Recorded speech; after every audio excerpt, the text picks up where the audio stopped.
Hi, fantastic folks. Welcome back to another episode of Skipper Talks. Today, I will be interviewing Group Captain Pulak Bhuyan and basically asking him about his life in the NDA. This will be important for you because if you get a certain perspective of the life in National Defense Academy, there will be something that you will be looking forward to. Having said that, Group Captain Pulak Bhuyan, he did his NDA course a long time back since he was part of the 55th course, which is quite a senior course in National Defense Academy. But still, regardless of that, I don't think the experience must have changed that much though. So, welcome, Group Captain Pulak Bhuyan. Welcome to Skipper Talks. How are you doing today? Thank you. Thank you, Ankur. Yeah, I'm doing fine. The weather is slightly hot, but since yesterday it has been raining in Guwahati. So it's pleasant, but still it is humid and hot. Perfect. So, if you can tell us a little bit about your background, as in, I know you went to military school. So, if you can tell me a little about Sainik School, how was your time there? Yeah, not military school, but I went to Sainik school and joined in 1968 in class 5. Okay. And I joined the Sainik school Gwalpara, which is in Assam.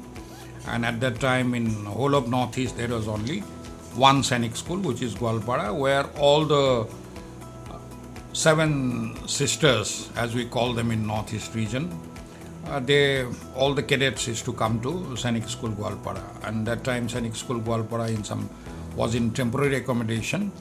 So it was divided into 2 wings: a junior wing, which is 5 to 8, class 8, and then senior wing from class 9 to class 11, because at the time high secondary was up to class 11 during those days.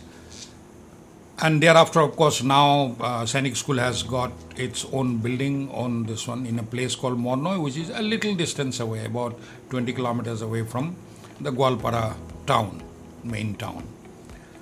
Yeah, okay. So Sainik School was a stepping stone to joining the Defense Forces. Now, you may ask me why I joined Sainik School and not go anywhere else. Yeah, I appeared for both public school exam, All India Public School exam, and I got selected there, and then I appeared for All India Sainik School exam. But I chose Sainik School because I had a fascination, I would not say patriotism or something like that, but just a fascination for the defense forces. Okay. And then in 1975, I passed out of Sainik School. After doing class 11, that was the high secondary, All India High Secondary exam. I was in the CBS, we were in this, Sainik School is part of the CBSE board, so we passed out from there. And meanwhile, I had also appeared for the National Defense Academy exam. Oh, so sorry to interrupt you, but there's also one thing which I know is that you also gave exam for Indian School of Mines, Indian Institute of Technology at that time, what was there. And I also know that you were second in your state rankings. Isn't that true? Yeah, for the Sainik School exam, for the All India High Secondary exam, yes, I was in Northeast. Yeah, I was second, and a boy from I think Delhi topped it. And during our time, somewhere more than 70% was very good. So I had a fairly good academic career in that sense. I appeared for this IIT exam also, and I cleared it, but obviously I didn't join it. I didn't join. So, and I went to NDA in Kharagwasla, and I joined NDA in 1976 January, and it was a very great day. We traveled, I traveled alone. Of course, I have traveled alone before that also for various, NCC camps or doing my courses in the mountaineering in Himalayan Mountaineering Institute in Darjeeling and all. So I have that experience of traveling alone from class 7 onwards actually. Okay. And then while going to NDA, I went by train, of course, and we had to carry some luggage because NDA, that prospectus had told us to buy certain things and go, and arrived in Khadagwasla, which is just outside Pune. A beautiful place with Singer Fort on the background and the Khadagwasla Lake close by. And I was allotted Alpha Squadron, A Squadron, that is. Okay. And during those days, there were 3 battalions. Each battalion had 4 squadrons. Okay. So A, B, C, D in 1 battalion, E, F, G, H in 2nd battalion, and I, J, K, L, Lima, up to Lima in the 3rd battalion.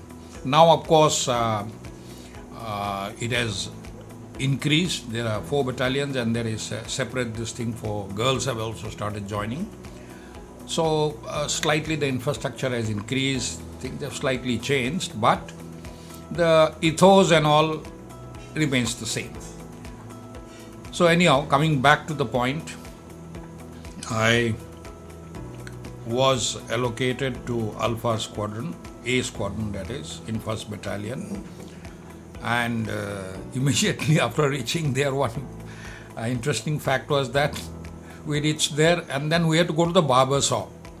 And they, they trimmed our hair. Okay, so we had never got that kind of a haircut. But anyhow, got used to it. Went there and we are allotted our cabins.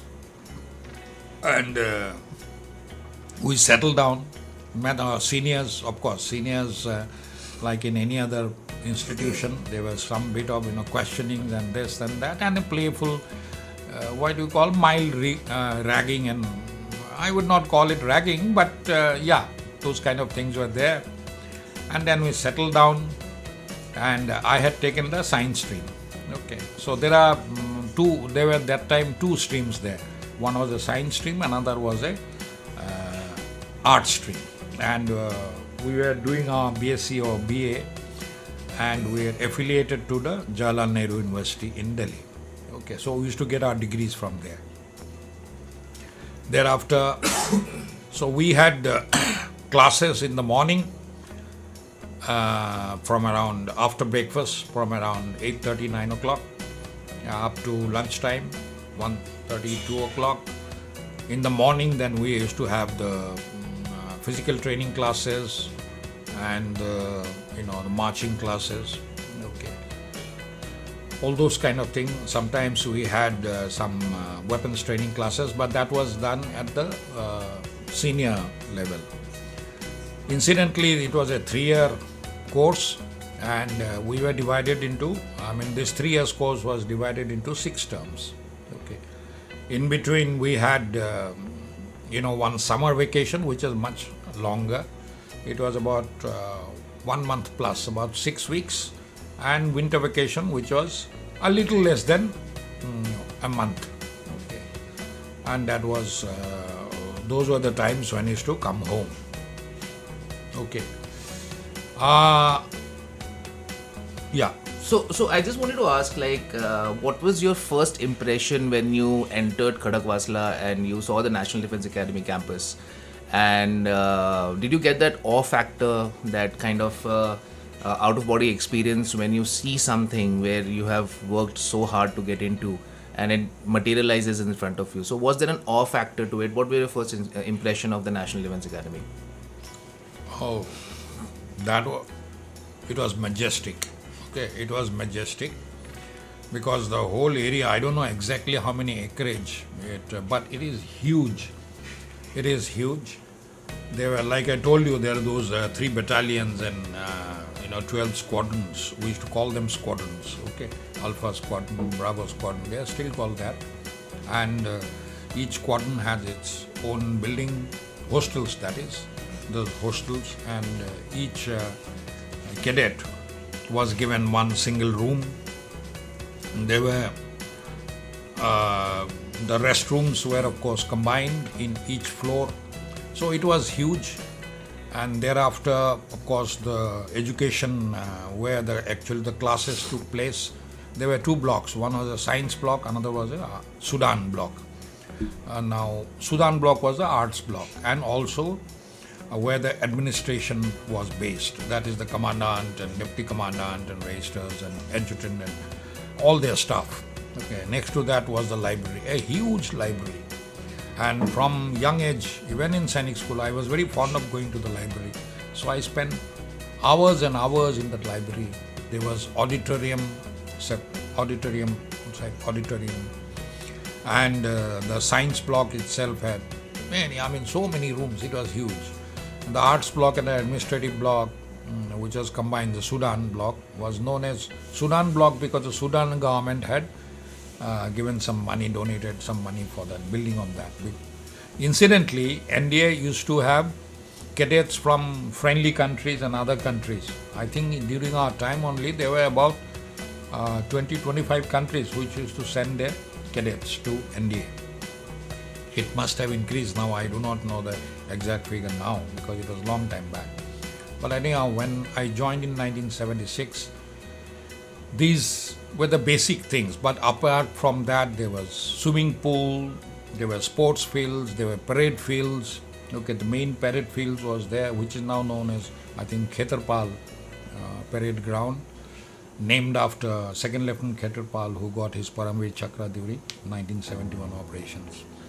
Then there were, the weapons training areas, and then because there were three wings, Army, Navy, Air Force. So Army, Air Force, and Navy had their separate, training areas also.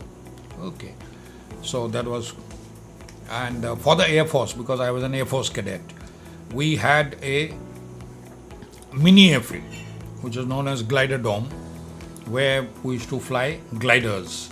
Okay, we were taught how to fly gliders and given basic training in Air Force, systems and operations, how it goes through. Similar was the case with the Naval Training Team, and the Naval Training Team used to use the Khadagbasla Lake, and the Army, your cadets used to use all the hills and other jungles, which is part of the NDA. It was within the NDA campus. So they used to use all those things. So another thing which I wanted to ask you is, what is the routine of an NDA cadet? Like, if you have to describe a day in your life as a NDA cadet, can you tell me exactly through a timeline from morning to evening to night, how was the discipline, how was the structure of the day, how did they structure your day at NDA? Yeah, okay. Now see, just before I go to the routine, in NDA, each one of us, the cadets, were given a cycle. Okay, so we used to move in cycles because the distances are long. Okay, cycles to go from one place to another, except when you are going for early morning physical training or drill practice and other things. So that was one thing, and so each one of us used to have that cycle. Our day used to start around 5 o'clock in the morning. We used to get up, and then of course normal morning, whatever was required to be done, going to the restroom, freshening up and this, that. Come down, have a cup of tea. Okay. And then initially, in at least the first 4 terms, we used to go for initially PT, physical training, exercises, physical training, that used to carry on. Then there used to be some days where PT and drill both were there. So then we will go to the drill square to practice our drills and other things. So actually, you just talked about discipline. It started from there. See, warfare is such that you cannot fight alone. There is a ecosystem where there are lots of people around you. Okay, so it is a teamwork. So it is not that I am fighting alone to for my glory or something. We are all doing one job, and there is a team. So the teamwork and how to maintain discipline in that team was being taught through these drill practices, through these physical training exercises from day one. Okay, having said that, then we used to come back. Okay, around 7:30 or so, it used to finish, 7:30. We used to come back, have a wash, take a bath, okay, and change into our classroom dresses. That time we used to wear half pants, okay, during those things. It was a half pant kind of a thing. Okay, jokingly I can say what you see RSS guys doing, no, it was khaki pants. Khaki pants and all that kind of things. And we used to have our satchel where the books and other things used to there. And from there we used to go for the breakfast. It was a huge dining hall. I think at that time only it could accommodate about 1,500. Yeah, I have heard about this thing that the mess, the dining hall in NDA is one of the biggest dining halls in Asia. Yeah. No, you are right. I think you are right. Because it must have got expanded now because the number of cadets have increased. Okay, but during our time it used to hold about 1,500 cadets. Okay, and that huge dining hall, the sitting area was arranged as per squadrons. We used to sit down there together, of course. Juniors, first termers, second termer, third termer, fourth, fifth, sixth termers who were seniors. Obviously, there used to be, you go there and sit down with your friends, what you call, but some senior termers were also there. Okay, and the breakfast was sumptuous. Okay, it was a full breakfast. Okay, starting with normal soup and other things, then bread. Most of the time it was bread, eggs, made to order, then coffee, tea, and it was kind of on the house. Jokingly I can say sometimes I used to have some 10 bread pieces.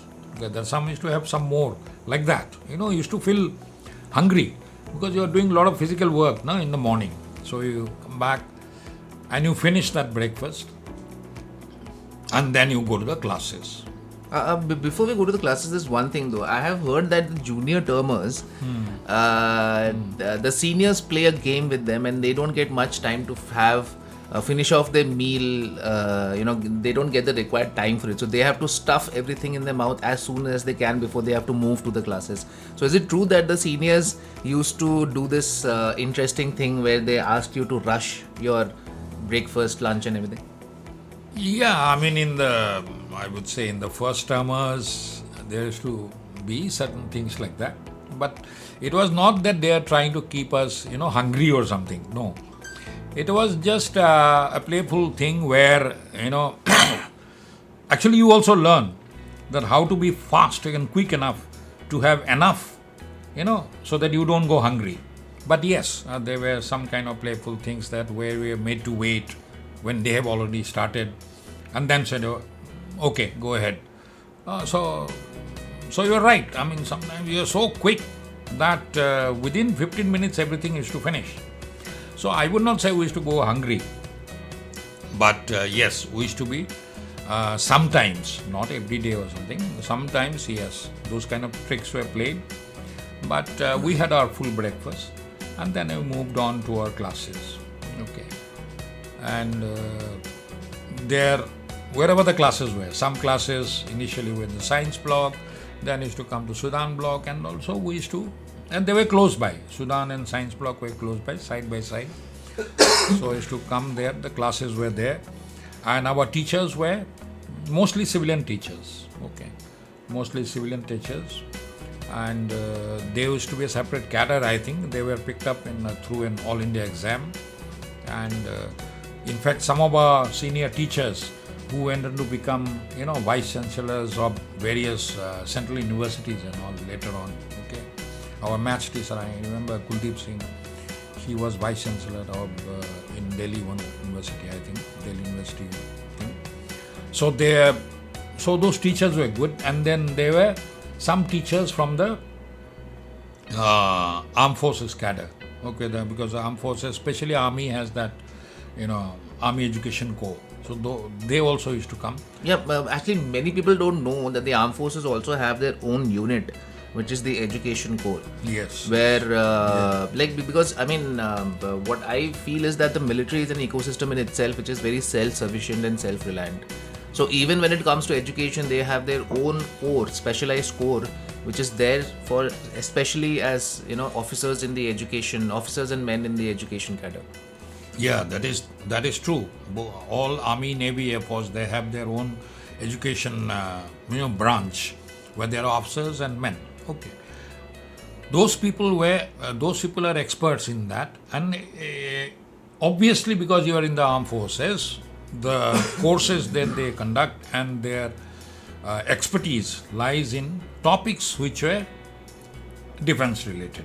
Okay, they were not teaching you political science or things like that. Okay, so in NDA, political science or other things, those kind of things, physics, maths and all that, they were mainly taught by civilian teachers. Yeah, sometimes there were one or two cases where the Army Education Corps officers also used to teach us all those subjects.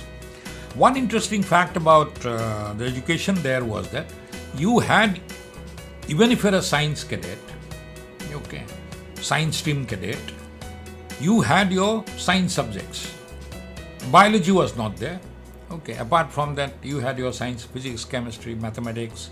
Okay, and but there were some common subjects which were taught. You used to learn about geography also, history also, and I would not call it political science or what do you call it today nowadays on constitutional matters and all that. But used to have general foreign policy, okay, related subjects and all that, which in political science they call it earlier. Okay, so those kind of, and you have to pass those exams. They were not part of our syllabus as per the university syllabus for passing your science or passing your arts degrees. Then apart from that, you used to have, everybody has to pass the minimum Hindi test, which is outside this, because you have to have a minimum knowledge of Hindi. Okay, many of us are not from Hindi speaking states, so we had to pass that. I passed Hindi exam in the second term. Okay, so you were given time till that. And then also there was a foreign language class. Every cadet has to have one foreign language. There were various foreign languages apart from English. English, of course, our medium of instruction was English. So apart from English, you used to have a foreign language. What was your foreign language? My foreign language was Russian. Russian. Okay, so I studied Russian and I cleared those exams, the requisite exams. Everybody has to study those. There was German, Russians, okay, Spanish. Then there were Tibetan language, Chinese language, or those kind of things. So it was a mix of everything, Eastern language and Western languages. And you had to choose one.